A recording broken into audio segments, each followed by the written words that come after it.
Father, thank you so much for this day. Thank you for your blessings. And we are so blessed to have so many people in our country that are willing to serve in our armed forces. We just thank you for their, not only their willingness to serve, but their families' willingness to serve alongside them as they take care of things back home.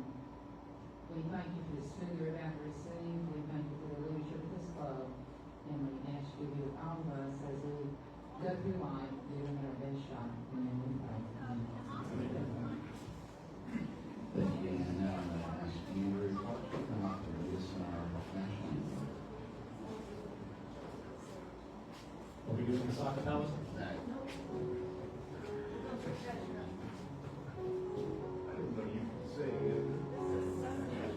Oh, say, can you see by the dawn's early light what so proudly we hail at the twilight's last gleaming, whose broad stripes and bright stars through the perilous fight o'er the ramparts we watched were so gallantly streaming, and the rocket's red glare, the bombs bursting in air, gave proof through the night that our flag was still there. Oh, say does that star-spangled banner yet wave o'er the land of the free and the home of the brave? Thank you, Andrew. Thanks for your commitment. I asked for people to raise their hands that could sing last week, and Andrew did, and John Keith did. So that's in the spirit of Rotary. That's what we need for everybody to do, is raise their hand. And they're asking, maybe sometimes don't even have to be asked to raise your hand to help. So thank you, Andrew. Also, we're going to do the four-way test. Of the things we think, say, and do, is it the truth? Is it fair to all concerned? Will it build goodwill and better friendships? Will it be beneficial to all concerned? Thank you. You too. Get Green to come up, and you are visiting your parents and guests. Hi, everybody. Welcome. If you have guests, will you please stand and introduce them? Good afternoon, everyone. I'm Catherine Davis, and I'm happy to have as our guest today Dr. Todd Walker, who is the superintendent for Richland School District 1. Welcome.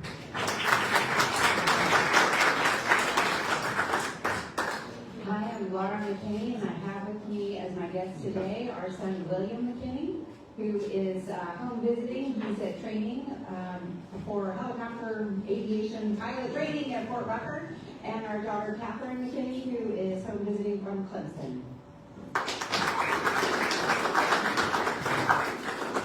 Sorry, I have one more guest, Susan McPherson, over in the corner from the Columbia Chamber. But you probably all know Susan. Okay, I think that's everybody. Welcome to the club. Please join us again. Our next meeting is December 1st. Thank you, Graham. And we also have two visiting Rotarians in the back, Diane from Spring Valley Rotary, and Sarah Law. Where's Sarah? Sarah's right here. Stand up, Sarah. You gotta stand up. Give your testimony if you would. No, they're visiting, and they're selling times and everything, compounds and all that back there, so please support them. They've also agreed to let Zach come speak to their Rotary Club about the Bocce Bash, so we're going to do some cross fundraising together. Let's see. Also, it was in the newsletter about matching points for Paul Harris Fellow. So the district's going to match dollar for dollar on your points. Starting November 1st. It says it ends the 31st. We really need to have it in December 31st. We really need to have it in before then, just to give us time to get it processed. So if you got any questions, let me know. Andrew is taking over the foundation this year too, so, or you can reach out to Julie at Capcom and help with that. Let's see, we also want to mention bell ringing. Andy is here somewhere. There's Andy back there. So if you want to sign up, if you haven't signed up on the sheet or on the app, please either sign up on the sheet or talk to Andy. He'll help you get signed up. I think we have pretty good representation so far, but we still need to fill up some slots. So if you'll please help out with that. And Grant, you want to come back after to talk about food packing? All right, so we're gonna have our food packing event. It's this year, December the 6th. It's on a Saturday. We're gonna be doing it at this location, but it's not this building. It's gonna be at the building over there. I think it's 320 Senate Street. We're gonna start around 8:30. We really need a lot of volunteers. I think Richland 1 is bringing about 30 volunteers, so I would love if we could have 30 from our club. We're gonna be doing 17,000 meals, which is 3,000 more than we did last year. I think these meals are really needed this year. Bring your spouse, bring your kids if they're older and they can help. You will have to wear a hairnet. So if you don't want to wear a hairnet, you can wear a hat. Well, it'll last 2 hours. It's not going to be the whole Saturday morning. It'll be really fun. What am I missing? I don't know, 8:30 start. We're starting a little bit earlier this year so that we can get out of the building so that there's another party going on in the building after. So we really need all the volunteers we can get so we can knock all the meals out. But please come and sign up if you haven't already. Sign up at the front. And Graham's done a great job with that. We also took some money, a little bit of money out of the Century Fund to help fund so we could keep more people this year. Of course, that's really important right now. So anyway, thank you for all that, Graham. And now I'm going to ask Margaret if she'll come and do Health and Happiness for us. And it's really cool that we're doing the food bank you're talking about because Dr. Walker's here for District 1, so that's really cool too.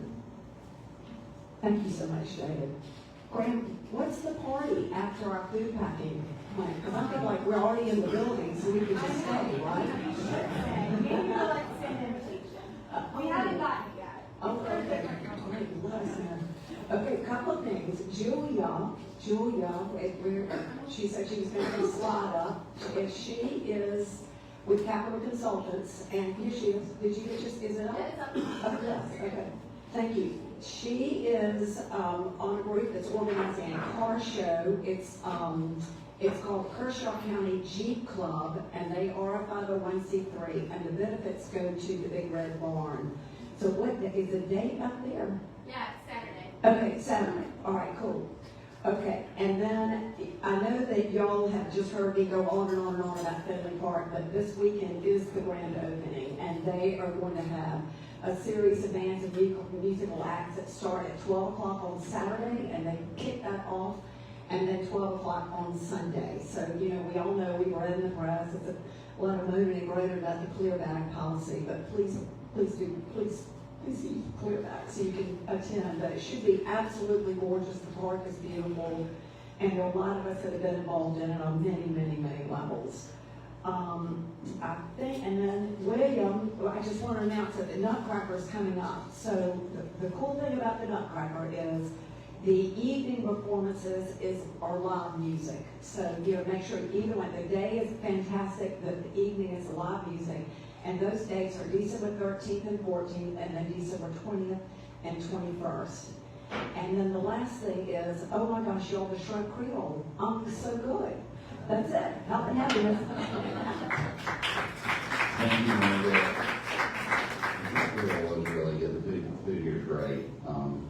So also got an email from Ann Walker on Sunday, yesterday, just to let us know that Matt Branham, who's past president of our Columbia Rotary Club, he was also past district governor and past president of the Lutheran Theological Seminary, has passed away. So just wanted to let y'all know that. And then Frank, you want to come here, Frank? Frank's going to talk about the Roger Ackerman Society for our Cartland message today. Thank you, David. This is the current message today. A little change. We all need a change, and this is a good one. 30 years ago, in the past month, was the beginning of CARP. 30 years.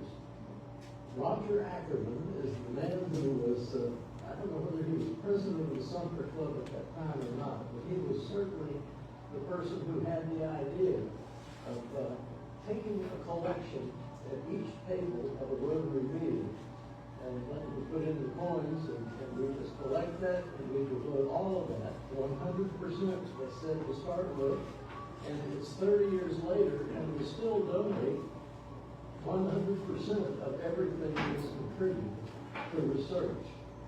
Roger Ackerman saw the growth of that program. In fact, by now, we have donated $13 million to research for Alzheimer's.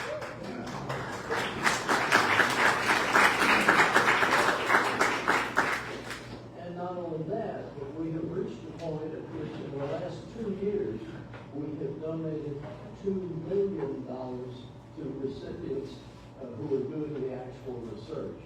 And so we're hopeful that with all of the research that others are doing and that Roger has pushed us ahead on. Roger passed away some time ago, but he's left an important contribution for all of us. And we have something in Rotary now called the Roger Ackerman Circle, and that relates to the contributions we make. First of all, I guess I would say things have changed a lot in how we donate these days. Very few of us carry a lot of coins around, maybe not even bills, and we're used to using our phone for everything. And that has affected our club as it has others. That is, in terms of what we collect in the buckets themselves, is really generally a very small amount in terms of the coins there. Fortunately, we have had people who contribute by check, and the check writers have put in enough money that, get this, just over 50% of all the collections we have each week come from checks. And that's how we happen to set records in the last 2 years. And we're now collecting about double what we did about 10 years ago. And we continue to increase each year, trying to do more and more. But I want you to know that the Roger Ackerman Circle has been set as to honor the memorial of Roger Ackerman for what he has done. And that is the people in the Roger Ackerman Circle are people who contribute on a recurring basis. That is, they don't make a one-time contribution. Although I heard the other day we just received in North Carolina a $1 million contribution from one club. I suspect they would, if somebody had $1 million they wanted to contribute to that, they'd probably put you in the Roger Ackerman Circle. But what they're really looking at is recurring, continuous kind of donations, and that makes you part of the Roger Ackerman Circle. I found there are 2 ways for you to do that. Number one, you can go online to the CART Fund anytime, just cartfund.org. You'll see very quickly on the first page a little donate button. You hit that donate button, and it'll take you right through the process of contributing.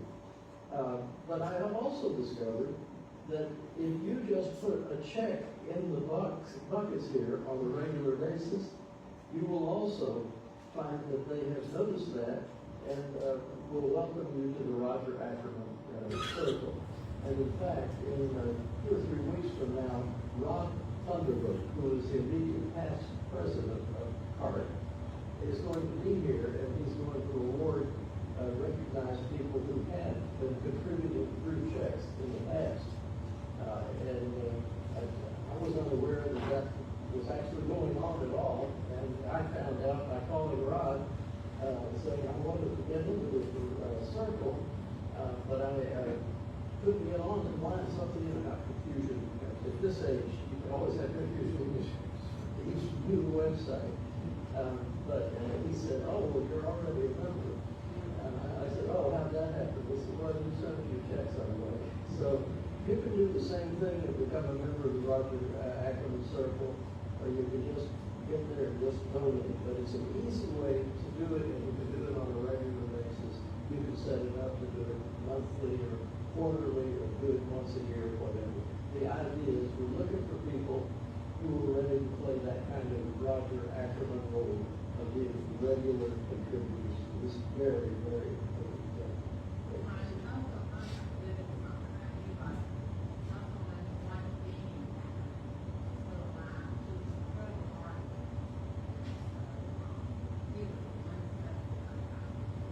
Well, he has made quite an impact, not just on us in Rotary, but on the lives of many, many people. Great. Thank you for that. Thank you, Brian.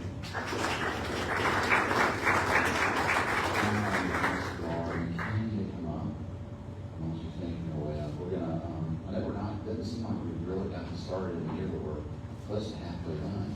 So Laura's gonna talk about the election of the next board, which will be her board, so. Thank you. Julie, do you have a slide with some dates on it? So, yes, I know it seems like we're just getting started, but it is already time for elections for our next board, which does not actually start service until July 1st. But we're going to do nominations December 1st, and I wanted to go ahead and bring this up now. We are not meeting the next 2 weeks here. We're off for Thanksgiving, but December 1st, please keep that in your mind.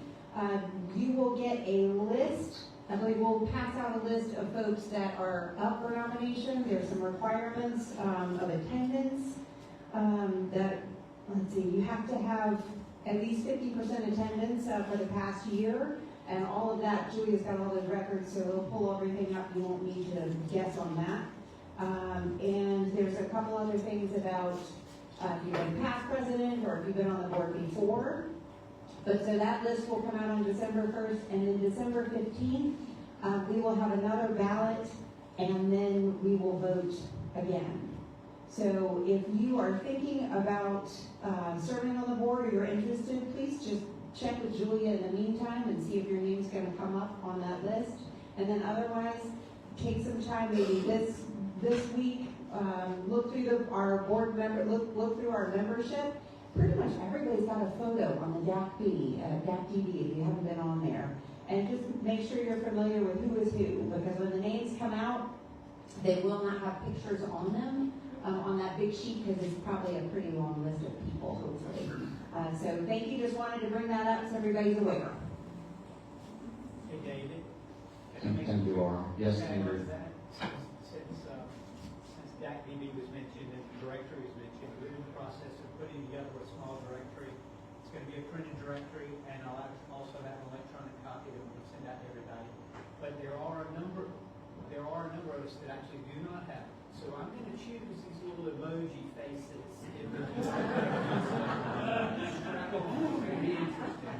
Thank you, Andrew. That should be interesting, yes.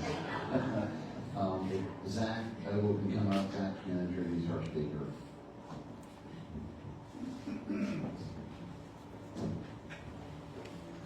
Thanks, Dave, and good afternoon, y'all. This morning, I heard that the Senate had voted to start the process of ending the government shutdown. I sure hope that they have. Some of you know that I'm currently on full-time orders out of McIntyre. And out there, 30% of our maintainers haven't been paid since the start of the fiscal year.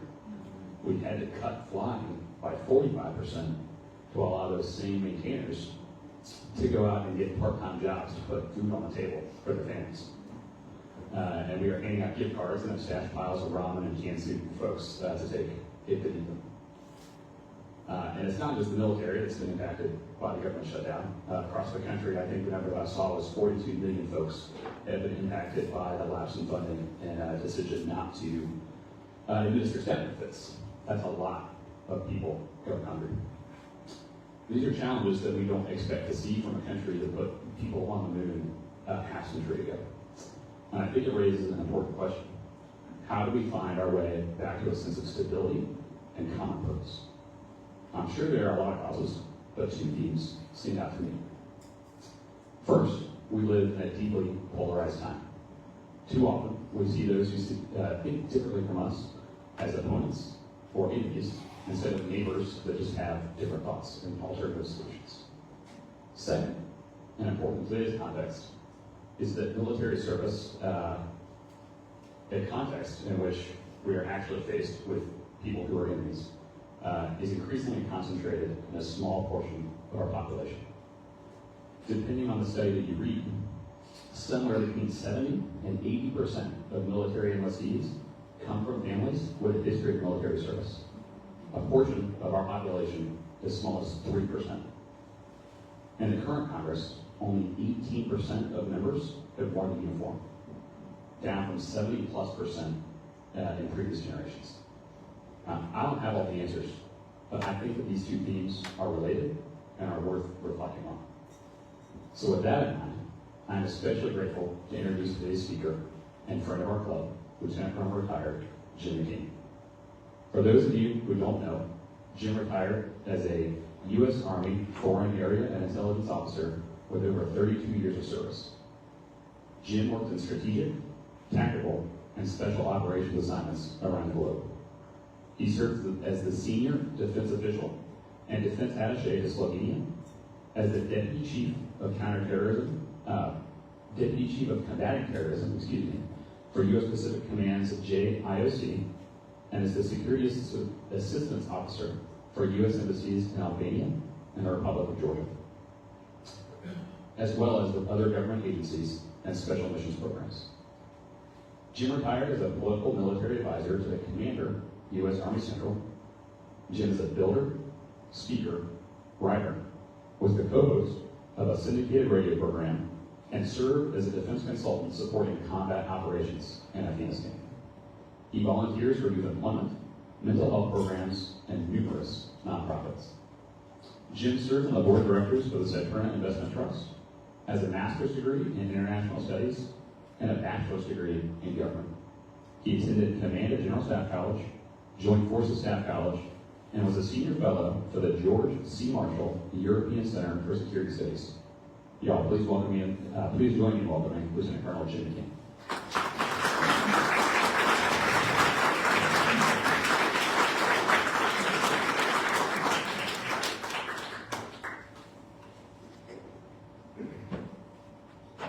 Thank you very much, Zach. And once again, it's an honor to have this speak here to this distinguished club. If I remember correctly, this will be the fourth time in the last almost 4 years that I've spoken. In each of the previous discussions, we did talk about Ukraine. And I'm not going to do that today. At the end of this, if there's hopefully a little bit of time for questions. If I don't go on and blabber too long, then we can discuss some things and answer some of your questions, at least from my little key brain experience. But how many people in the room that served were drafted? Got a draftee here, draftee there. So this Veterans Day is to remember something historically very important, but also to represent the people that have served and will serve. What I want to say is that each and every person that has served and their families, they're normal people.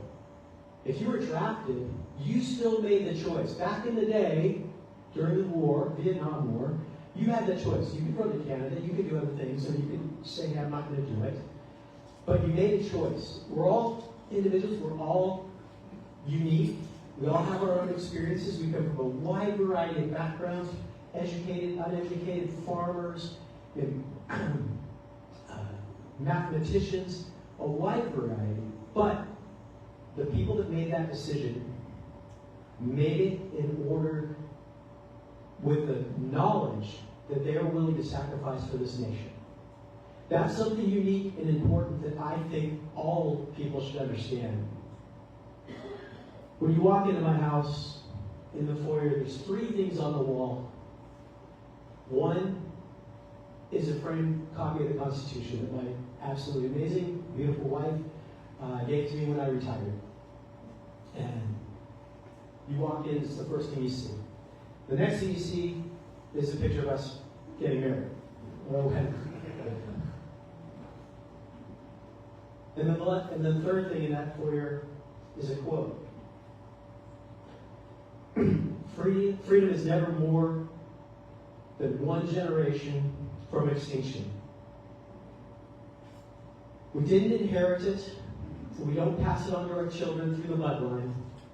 It must be fought for, protected, and passed on for them to do the same. From Ronald Reagan. I think it's an incredibly important quote.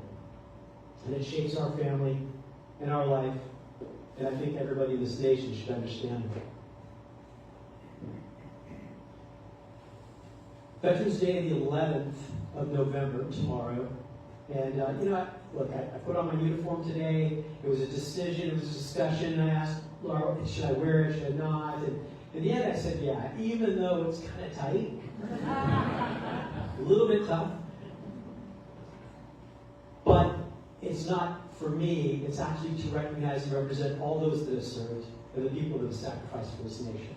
And the wonderful people that I served with and the ones that were committed to and willing to sacrifice. And unfortunately, too many of my friends did and suffered the ultimate sacrifice.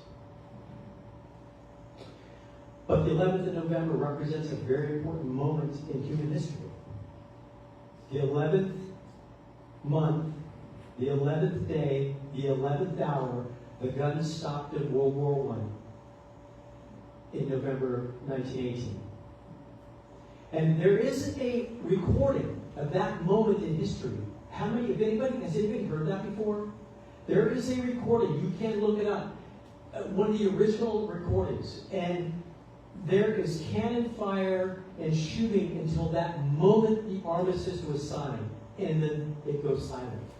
And the expectation was that was the war to end all wars, because so many people, 40 million casualties, 40 million casualties around the world. The United States entered the war, tipped the balance, a couple of 100,000 American casualties for that year and a half that we entered the war. More civilian deaths than soldiers. And nobody thought that we would do it again. But actually, in just a very short period of time, we ended up in World War II. And since then, in spite of all of our desire to live in peace and to understand our world around, the challenges exist because of human nature. No one wanted that war to happen. Everybody saw it coming in 1913. Everybody saw it coming. Nobody wanted it, but those great powers, those dwindling empires that were falling and losing power, at that moment in history, chose, based on alliances, based on policy, based on power and wealth, chose to fight.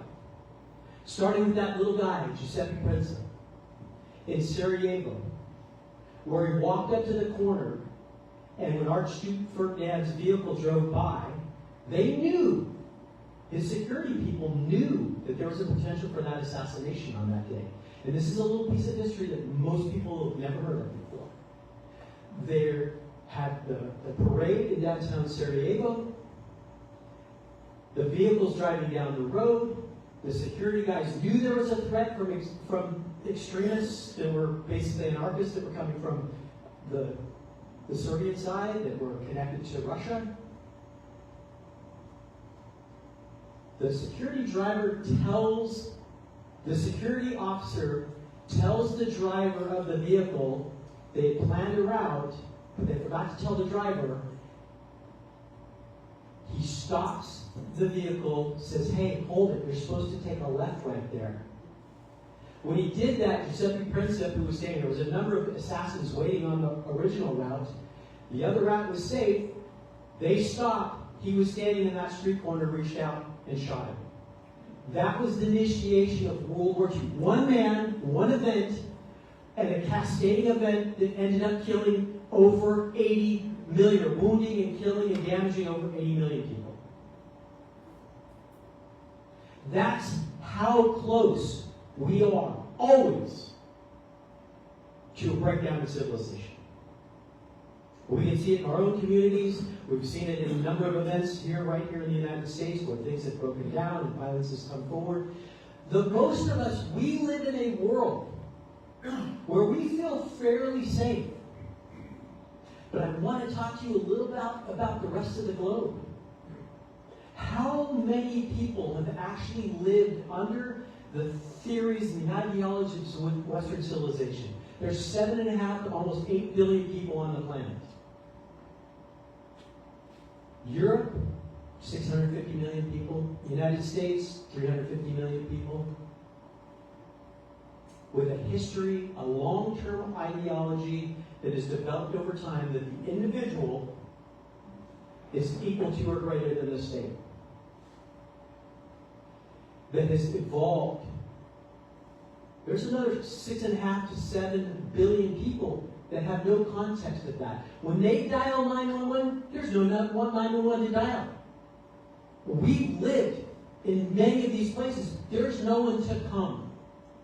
Our expectation is our security, our life, it revolves around the sense of safety and security and this evolutionary process that came from those fundamental ideals of life, the ability to live your life without the threat of violence over your head, liberty, the ability to think, believe, worship or not worship, speak freely and honestly as you wish, without the threat of violence over your head, and the pursuit of happiness. The ability to improve your life, to improve your family's life, to be able to secure your property and your home without the threat of violence over your head.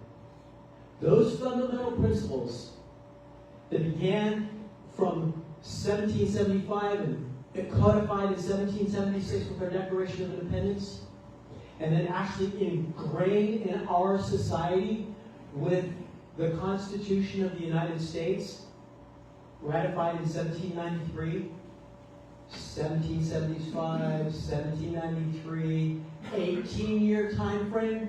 And I absolutely am so infuriated when I hear people, and this happens quite a bit, especially with some of my friends that are maybe not wearing uniform. They talk about those old white guys writing that Constitution. When they started that war, they were 18, 16, 19, 20. The older ones were 27 and 30. But they studied, they understood, and they wanted to make sure that humanity changed and that our nation was not ruled by kings. Oh, by the way, not ruled by government, but ruled by the people. That we were born with fundamental rights. We often say, I say, God-given rights, but those natural rights to be able to live with those basic life, liberty, and pursuit of happiness.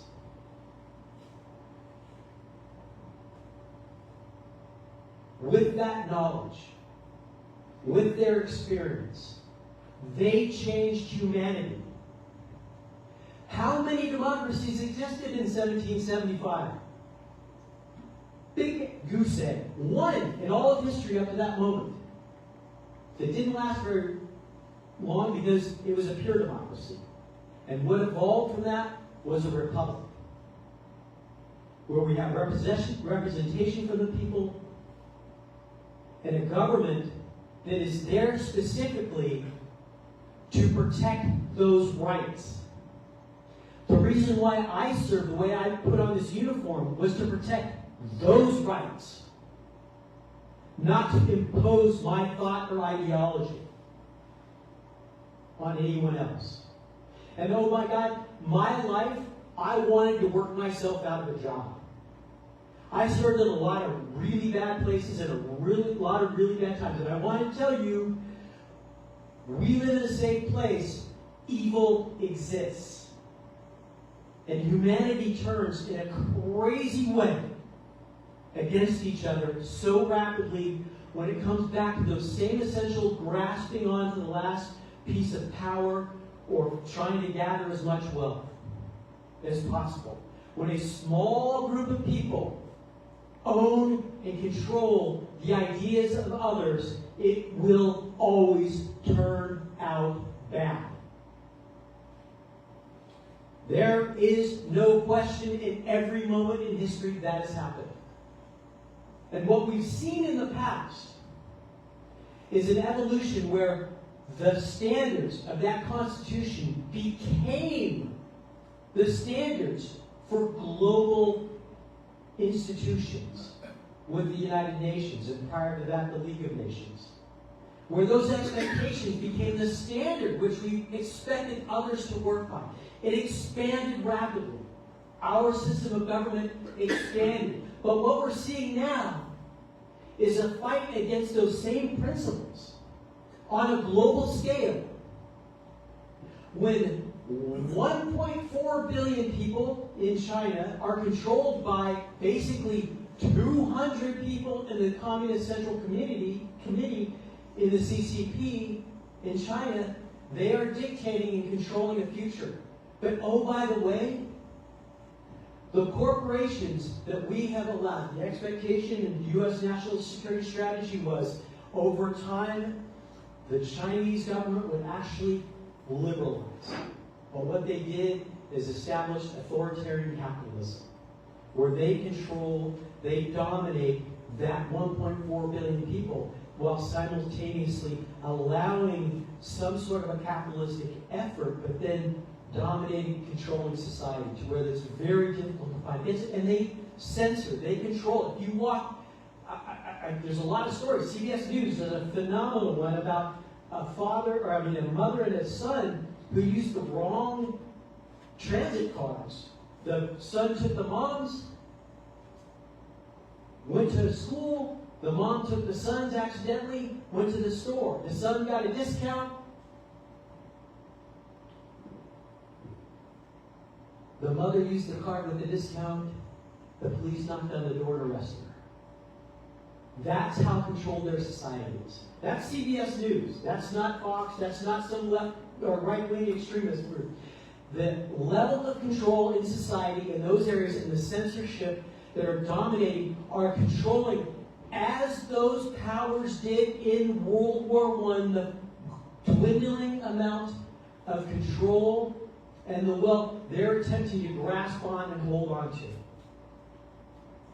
And what we're seeing right now is that expansion into our own society. How many of you know that in the United Kingdom, over 1,000 people a month over the last year, 12,000 people have been arrested for social media posts. 1,000 people a month by the police. Why? You know what the people are complaining about? Illegal immigration, raping of children, and the government's inability to take action on it. When they complain about it, they are arrested. They complain about the leading party right now, they are arrested. That's the United Kingdom. The foundations of our governance, of those ideas of free speech. So when you hear Keir Starmer say, when he's sitting in the president's office, we love free speech, that is a lie. That is a lie. And let me tell you, lies destroy.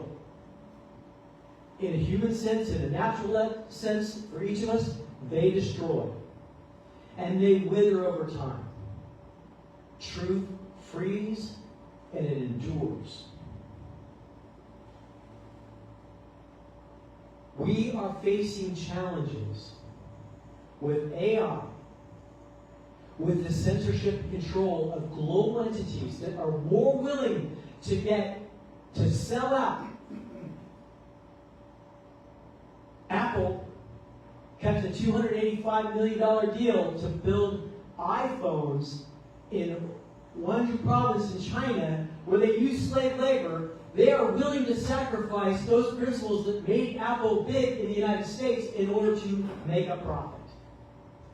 Google, Amazon, ABC Disney, $100 million investment, actually $100 billion investment in China, with the expectation over 10 years to get $1 trillion return on that investment. Do they care about those basic principles in our Constitution? They've already sold out. The NBA, NBC, the NBA deal with the Chinese government. They're willing to sell out. Those corporations dominate the information that we get. Washington Post, New York Times, they dominate that view. There is a reason why those editors protect and control the information. It's to the benefit of their corporation. Which comes down to that same argument of it's not kings, it's not empires, it's global empires and it's globalization. And that is a tremendous risk.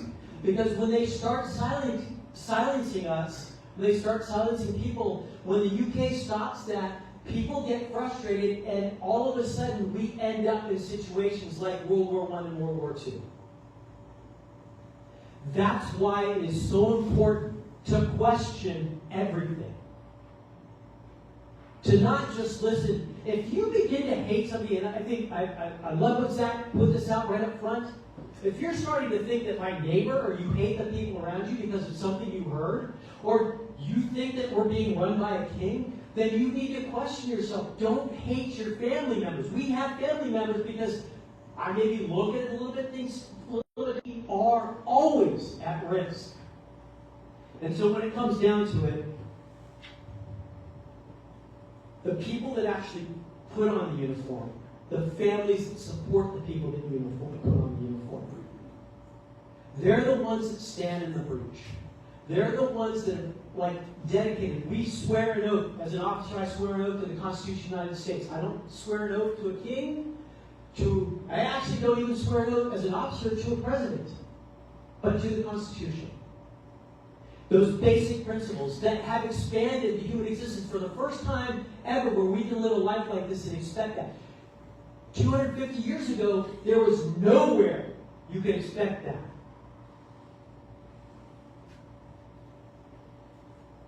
So, in my view, and this is what I like people to remember, and I've told the group before, throughout history, this station and our soldiers, the things that you have done that have served the families that support them and our communities and our people that support them, have been the most important, have the biggest impact on all humanity ever. And I will tell you why. More Americans have sacrificed.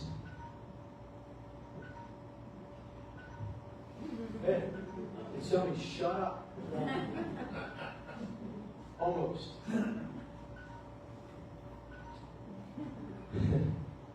More Americans, men and women, have sacrificed to free the oppressed of other nations in all from any other country at any other time collectively in human history.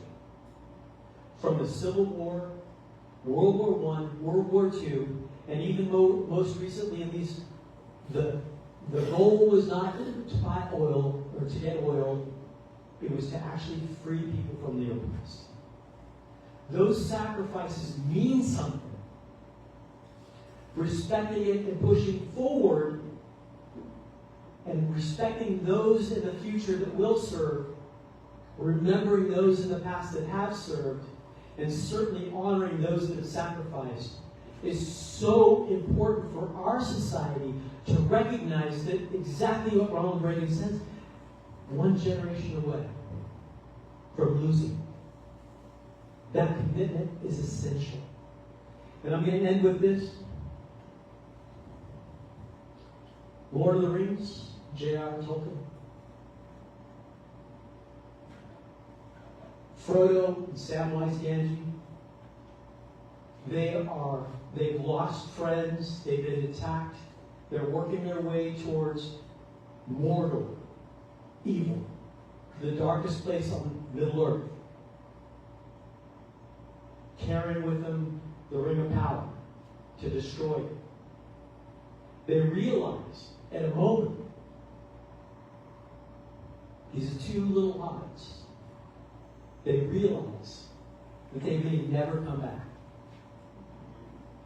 But Samwise looks at Frodo and he says, Mr. Frodo, there is still some good in this world, and it's worth fighting for. Thank you for those that have served. It's an honor, and thank you very much for having me here once again with this honor and speaking with your groups. Thank you.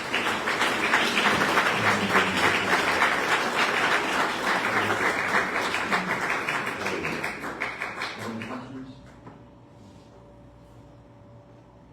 Okay, Doug.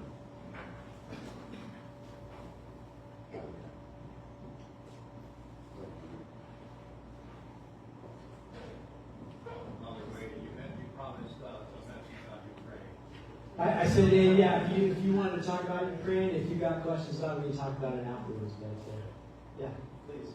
Questions specifically, or just want to talk about it? Just kind of where you see where we are right now. This has been kind of on again, off again support, and I don't want to put you on the spot. No, that's fine. Where that's coming from, but kind of the situation right now that's kind of hanging in the balance, and we make threats about sanctions and. So the interesting thing is it's actually fallen out of the press, but the activities are still going on pretty strongly. The Russians are losing about 1,000 men a week. 1,000 men a week.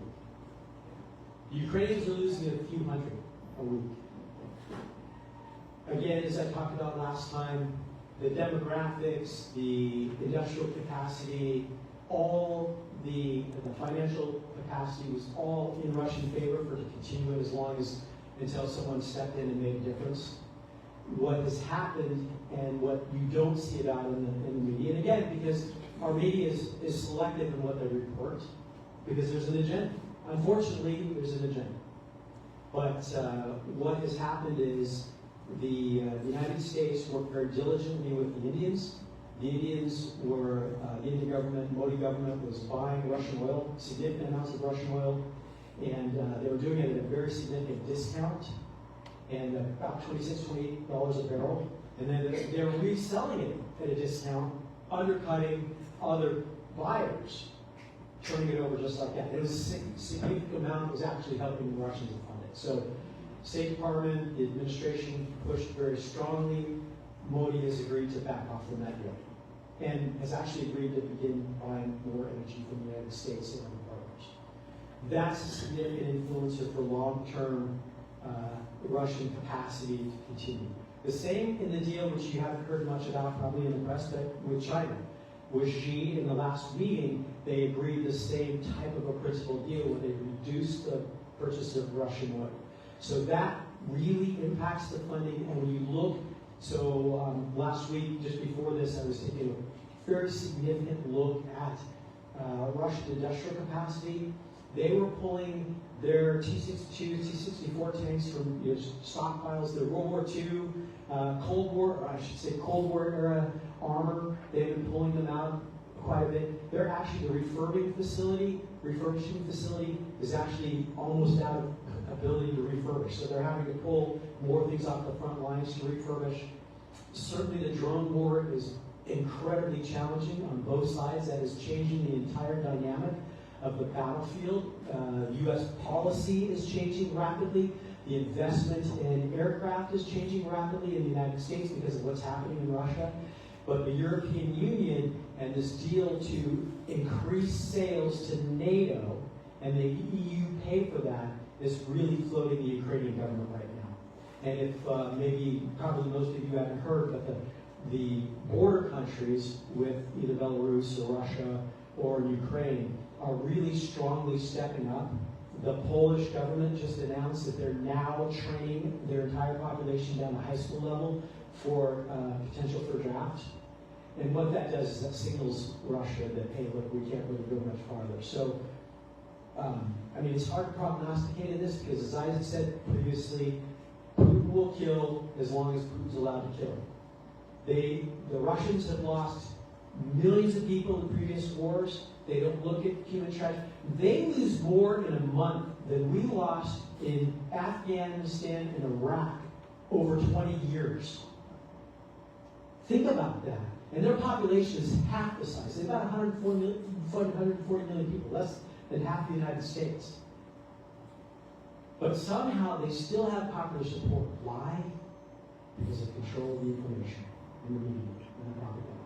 And there's an interest in that. You know, by the way, I just remind everybody, there's a military-industrial complex in the United States that a lot of people worry about, the influence over defense spending and all that. There's one there too. They're interested in keeping the war going as well. And of course, the Putin regime, they're flailing there. There's a little bit more challenges. You see, there's been quite a few senior members or advisors and members of the government that have fallen out of high multi-story buildings. So that pressure will continue. The NATO pressure will continue. The administration doing this over long term. The finances are not, it's going to be less difficult. It's going to be more difficult for the Russians to continue this for much longer.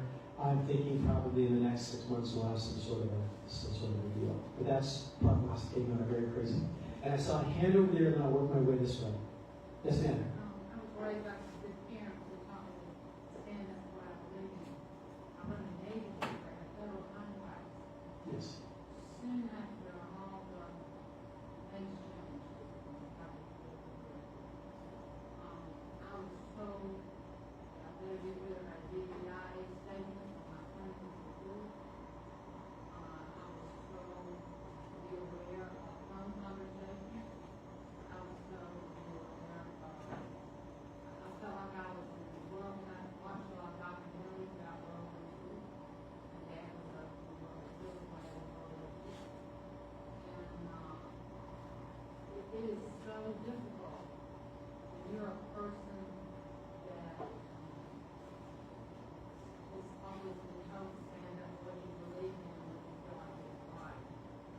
But suddenly you are, I got a bump with me this time because I've been told if I don't, I will lose it for myself.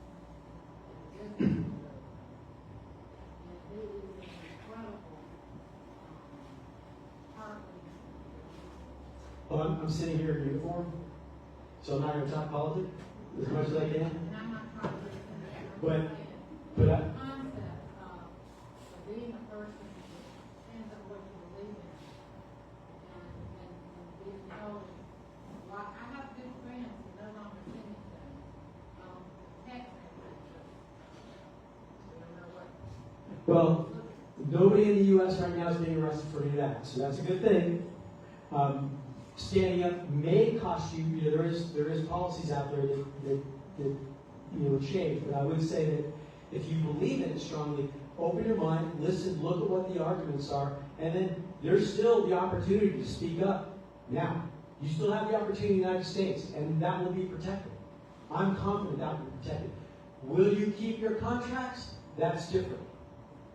Right? If a company goes a certain way, if you say something publicly, what we saw, I mean, it's not new. It's happening both sides. People were losing jobs for, I mean, there were a lot of different things that have gone on that way. But you still, at this point, are willing to stay what you believe. And if you feel strongly about it, organize and coordinate. And make it happen. But I will say that the information that we get is often very twisted. And what you think is happening, and I see this all the time. I'm an intelligence officer. My job was to analyze and look at what people are saying. There is a tremendous amount of psychological operations going on in this world, in our nation right now, to influence and shape people, to get them angry and to make them fearful. All sides do it. Think about it, analyze, look at the issues, and make your point. That's what I would recommend. But anyway, got it. Yeah, sure. Thank you for that important reminder you just gave us. And it seems like when I've heard people of Georgia or those who are freedom seekers in Georgia are struggling a little bit with Yes. what's going on. And is there a quick update you could give on that? It's funny because I just talked to Joe Wilson about this last week, right? Yeah, we're talking about that. So the Dream Party in Georgia, again, who funds and what are the objectives? And we actually met when we were in the Republic of Georgia. And there's a challenge. There's this percentage of people that still have a connection with the former Soviet control. But most importantly, and this comes to the United States as well. Oh gosh, we just got a minute or so ago. Yeah. Influences in Moscow are protecting their borders, the way they look at it. Somewhat like what we're doing right now in the United States, looking at their borders. Again, I go back to the point that truth will endure, and eventually the control mechanism will collapse. And I think that's going to happen. I think it's going to happen in Ukraine. I think it's going to happen in a lot of different places. That ultimately, freedom will prevail. Ultimately, people's choices will return because we set this precedent so long ago. But it is a struggle. It is a struggle. And it's always a fight. And the reality is, I wish I could work myself out of a job, but it's not possible. Human nature and manipulation of information gets people to do really bad things. But ultimately, the Soviet Union collapsed. Ultimately, China will change. Hopefully, our nation, our Constitution will continue and endure. And it'll endure because people that stand up and sacrifice for it. So.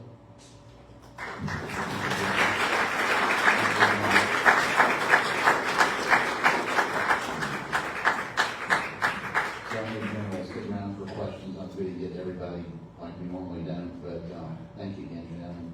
I want to thank everybody. Remember tomorrow, Veterans Day. A lot of us have family not dead in Korea in the Army.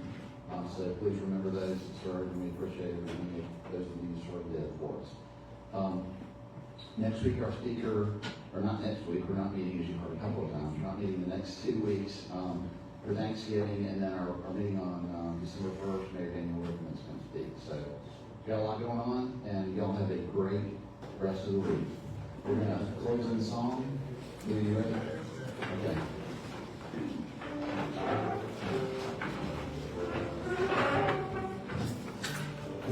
Beautiful for spacious skies, for amber waves of rain, for purple mountains, majesty of the fruited plain. America, America, God shed His grace on thee, and crown thy good with brotherhood from sea